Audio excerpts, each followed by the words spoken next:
Okay, pause. Sit with me for a second, because what we are watching unfold around ASAP Rocky right now is not a scandal, it is a slow-motion unmasking.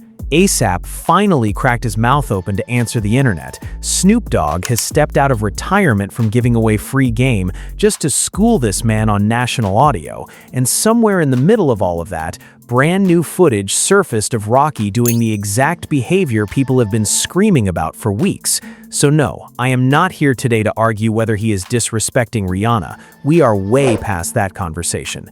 I am here to walk you through how a grown man, married to arguably the most beloved woman in pop culture, is fumbling so publicly that even his own elders had to pull him to the side on camera. Stay with me, because by the time we get to the part where Snoop says the words I am about to play for you, you are going to understand exactly why Rihanna's silence has been louder than any statement she could ever release. Let me set the table. For weeks, the internet has been having one running conversation, and that conversation is, what is going on with ASAP Rocky? It started small, a thong situation that turned out to be a mic strap, then whispers that his shows were not selling out, which, by the way, were obviously untrue because Rihanna herself was sitting front row, turning into the hype woman of the year for that man.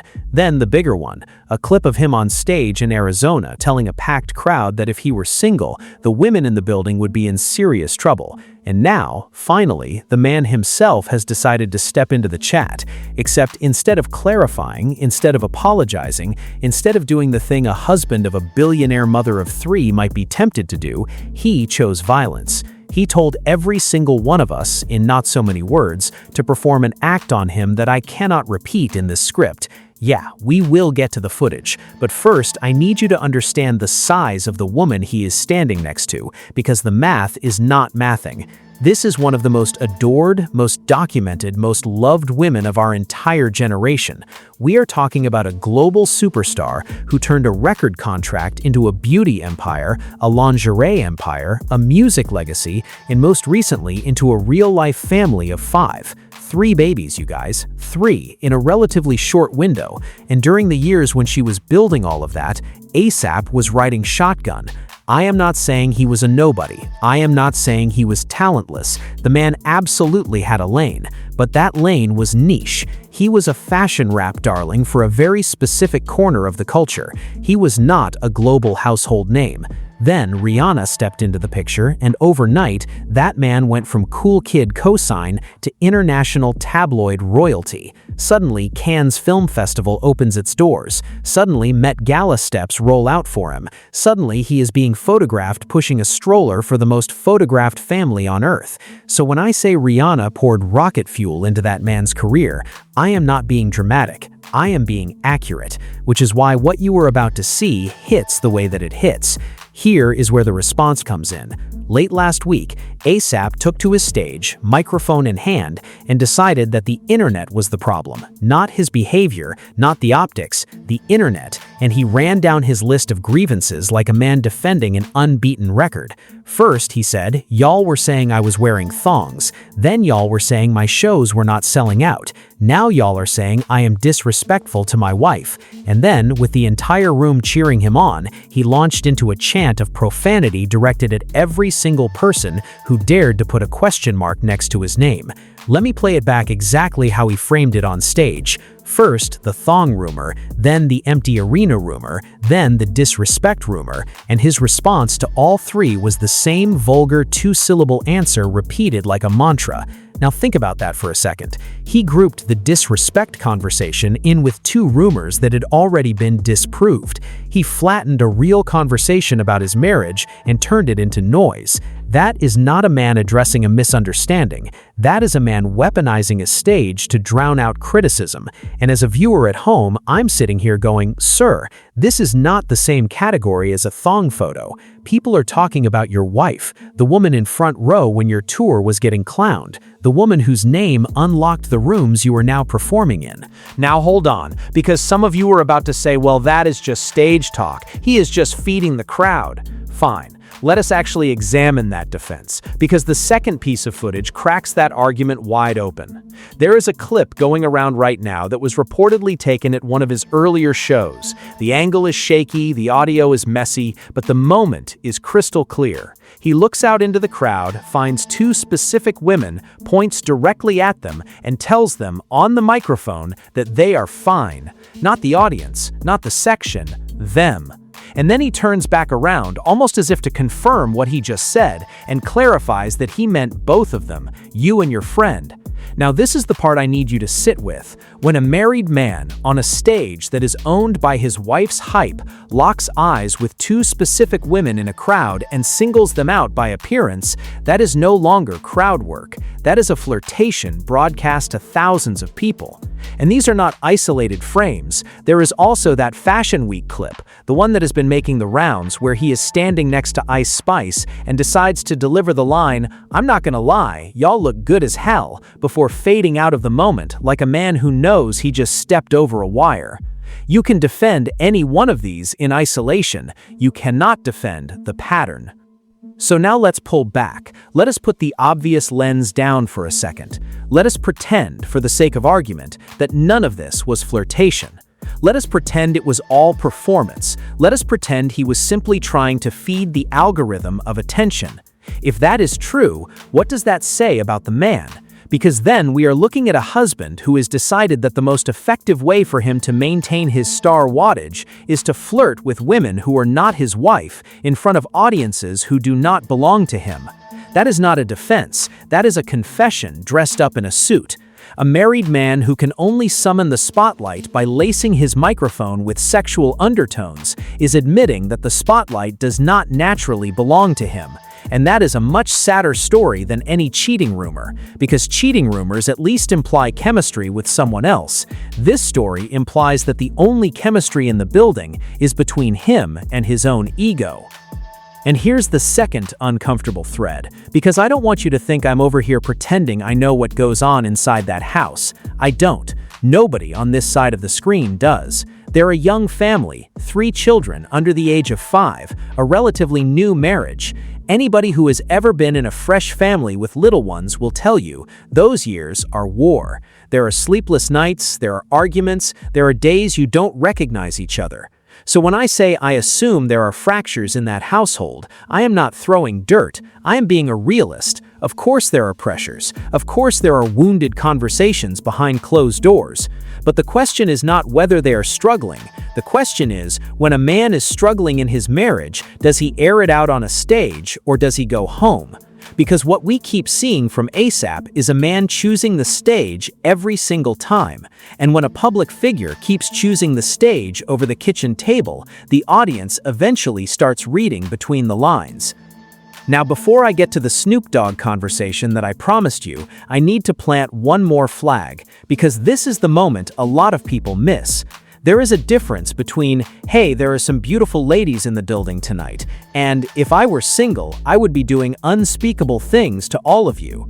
The first is a compliment, the second is a test. It's what people in healthy relationships call planting a feeler.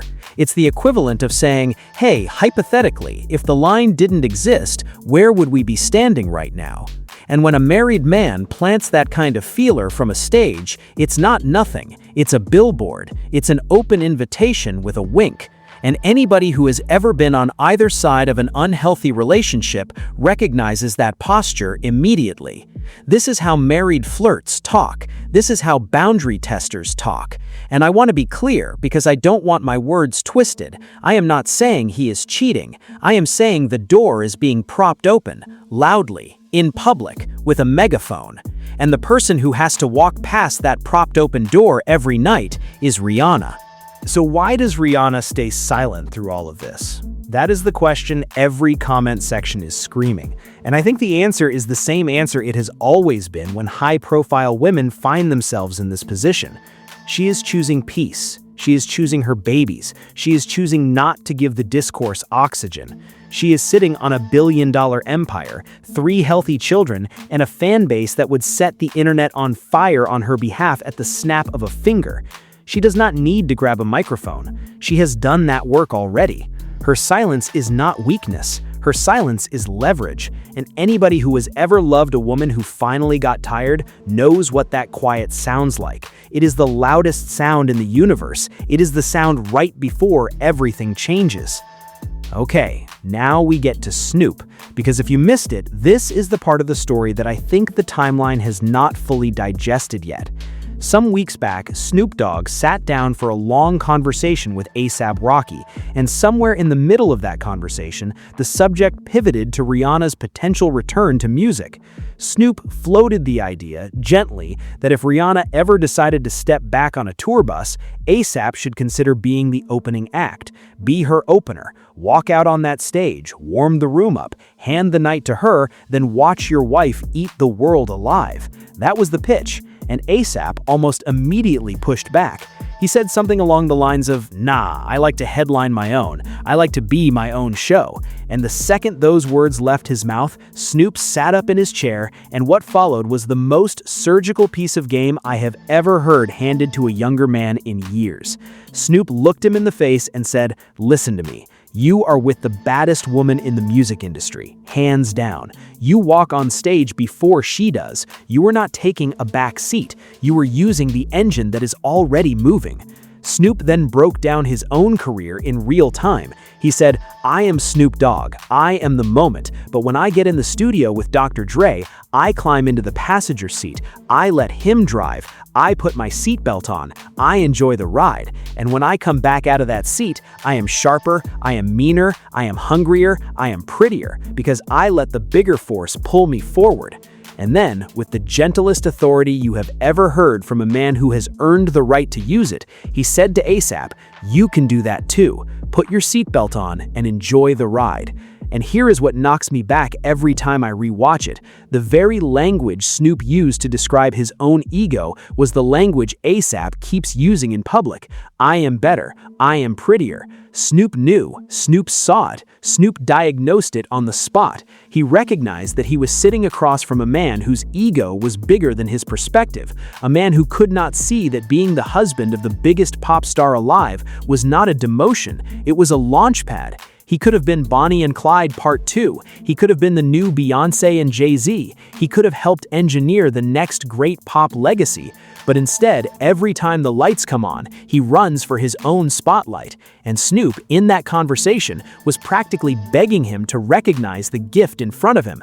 A$AP, with respect, did not absorb the lesson. And the receipts back that up, because what did we see immediately after that Snoop conversation aired? We saw the Arizona stage, we saw the rant, we saw the chant, we saw a man double down on the very ego that the elder in the room had warned him about. So you tell me, is that growth? Is that humility? Is that a man trying to honor the legacy of the woman he married? Or is that a man who is so addicted to the headline of his own name that he cannot stand to be anybody's plus one, even when the plus one is married to a billionaire? Now, I want to make a point that I think a lot of people in the comments are going to miss, because I have seen the way this conversation gets misread. A$AP is not a bum. He is not talentless. He is not a charity case. He had a lane before Rihanna, and he has a lane now. But there is a massive, massive difference between having a lane and standing in the highway of a global icon. Rihanna has lived through every chapter of celebrity that A$AP is currently fighting to write himself into. She has survived hostile contracts. She has survived disloyal friends. She has survived family complications that made every gossip headline in the world. She has lived through award season politics, label politics, fashion politics. She has been adored, dismissed, doubted, then crowned. And by the time she stepped into motherhood, that woman had already filed every receipt this industry could throw at her. She knows what matters: her children, her peace, her brand, her empire, her circle. The rest of it is just noise. A$AP, by contrast, is still climbing. He still wants the magazine cover. He still wants the Chanel front row. He still wants the headline that is just his name with no qualifier next to it. And there is nothing wrong with ambition, but ambition without perspective is exactly what we are watching right now. He is sprinting up a hill that his wife already descended from. He is chasing rooms she already owns, and he does not yet realize that the validation he is performing for on stage is a hollow trophy compared to the home life he keeps brushing against. So when he stands at the microphone telling the world to perform a vulgar act on him for daring to ask a question about his marriage, what he is actually saying is, "I am not ready to hear this." And that is okay. We have all been there at some point, but the difference is, most of us were not there in front of millions.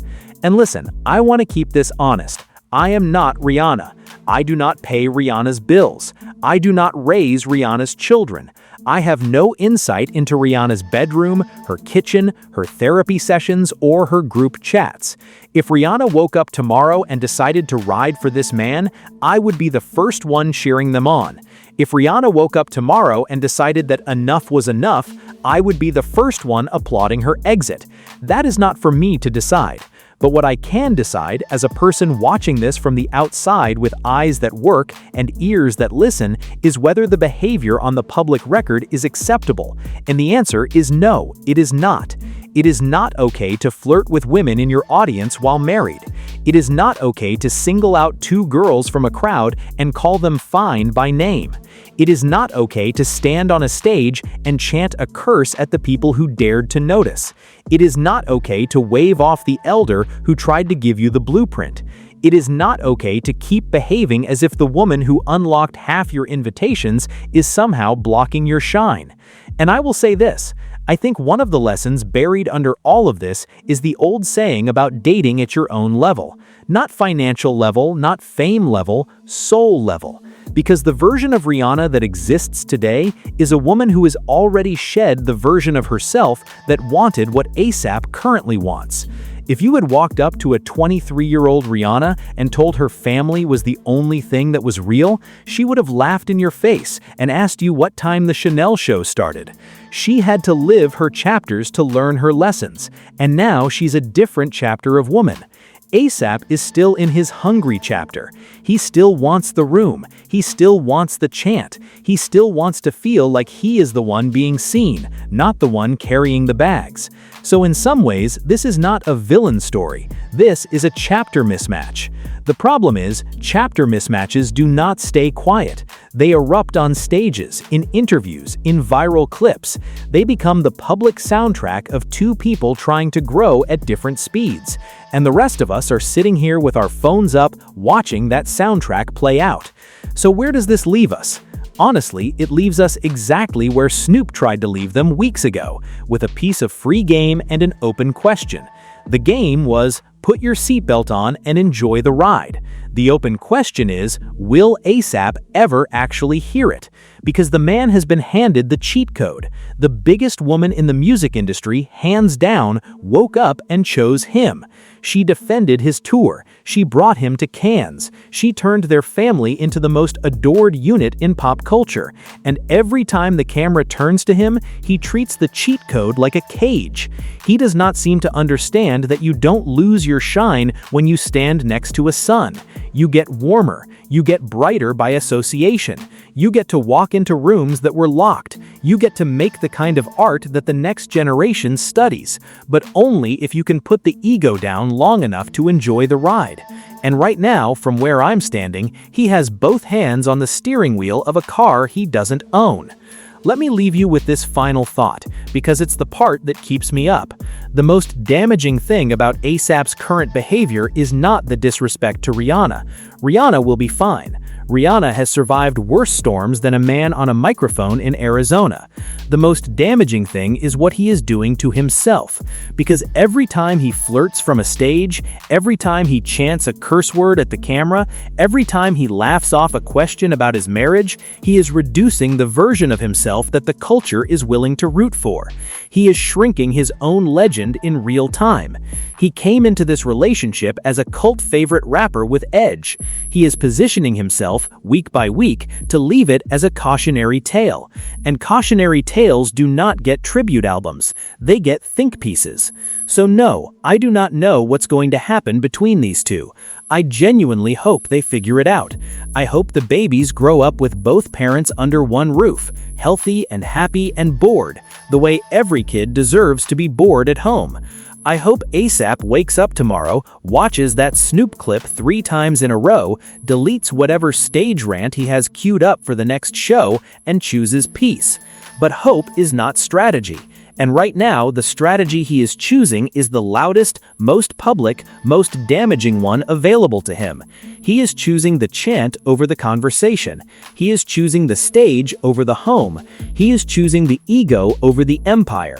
And the only person paying attention closely enough to ignore him on purpose is the one person whose silence is going to decide how this story ends. So tell me in the comments, because I genuinely want to read every single one of these. Is this disrespect, or is this just stage performance? Is Rihanna's silence patience, or is it a countdown?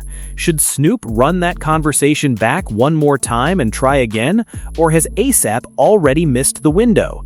Drop your verdict, drop your timeline. Tell me which of these clips broke you all the way. I read everything.